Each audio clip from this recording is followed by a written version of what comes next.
Yo YouTube, it is Take Takes. We are back with another video, and this one is going to be on none other than y'all boy Lamar Jackson, right?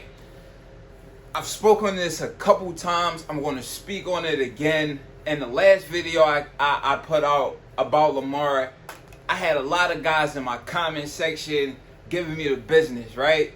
And to be honest with you, I don't even get that many comments in my comment box. I love the fact that they did comment. I love the fact that they were engaging. And to be honest with you, I want all the smoke. Man, comment all you want, even if you don't agree. You know what I'm saying? It's nice for me to go back and forth with some of the guys that's watching the videos. And you know what I'm saying? If we don't agree, that's all good. Because as long as you watching, I'm extremely appreciative about that, right? So let's go ahead and get into the video. And obviously we're going to be talking about contracts, right? We're talking about, should this man walk on the field or should he just leave it alone? The confusion that I had in the last video was, I said he should just take the deal. He should just take the money that they're giving him. The money that they're giving him is life-changing money. It's money that you should have for the rest of your life, and money that you should be able to pass on to your kids, and money that their kids should be able to pass on to their kids. It's called generational wealth, right? Lamar has the chance to create that for not only him, but his family right now, this second, over $100 million, right? Over $200 million. He can make this a done deal right now in this second if he decided to, right? Thing is, he feels as though he's worth more money and he wants to push the envelope. And if you ask me, he is worth more money. He should be the highest paid guy in the league right now, today. They should give him a deal that's worth $1 million more than Deshaun Watson. If you ask me, right? I didn't put that in the last video, but I do believe that he deserves to make the money. I'm not saying that. The problem comes in right here. I'm going to tell you what's the problem. The problem is he wants to play. That sounds like a good thing, right? But in this very moment, in this instant, in this situation, right? It's not a good thing. And this is where he loses his leverage, right? He loses his leverage because he wants to play. The only leverage a player has is saying, I'm not going on the field until I'm paid what I want to be paid. That's the only leverage he has. There's no other thing that he can use as leverage. If anyone knows anything else he can use for leverage, please tell me. Please leave a comment in the comment box.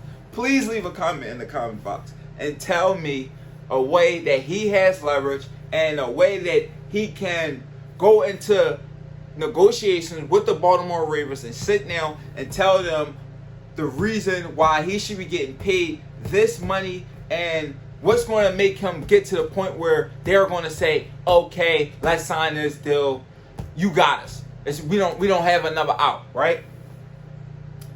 His only leverage is not playing. He wants to play.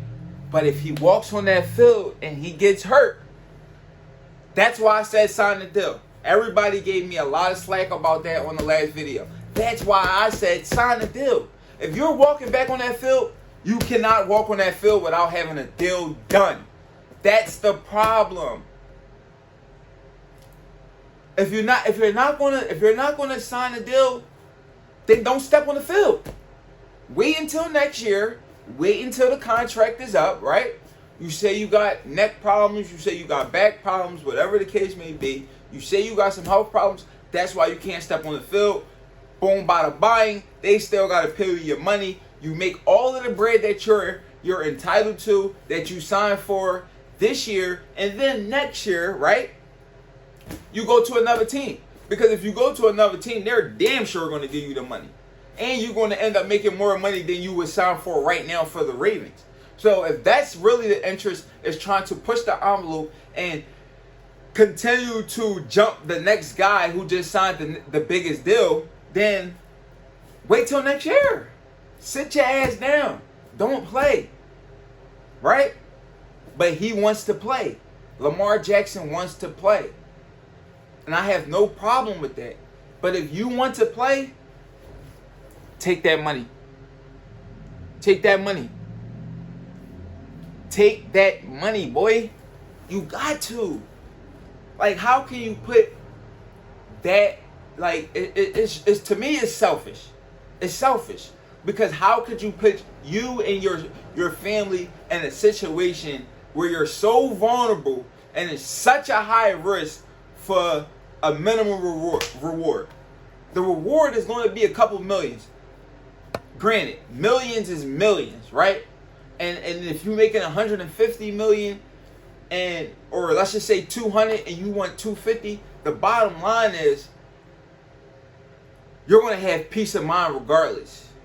You're going to have generational wealth regardless. And you're going to flip your money and be very smart with your money to the point where it's going to turn into the 250 plus anyway. Before it's all said and done, I see Lamar Jackson being a billionaire. You understand what I'm saying? That's how I look at Lamar, right? But in this particular situation, right, the right decision to me is to not walk on the field without a deal. That's all I'm saying.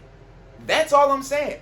Do not walk on that field without a deal, whether that's this year or if it's next year. You understand me? You walk on that field without a deal, you put yourself and your family future in tremendous jeopardy. And if anybody doesn't understand that, then I don't know what we're talking about right here. You understand what I'm saying? That's my take on it. Stay off the field until you sign a contract.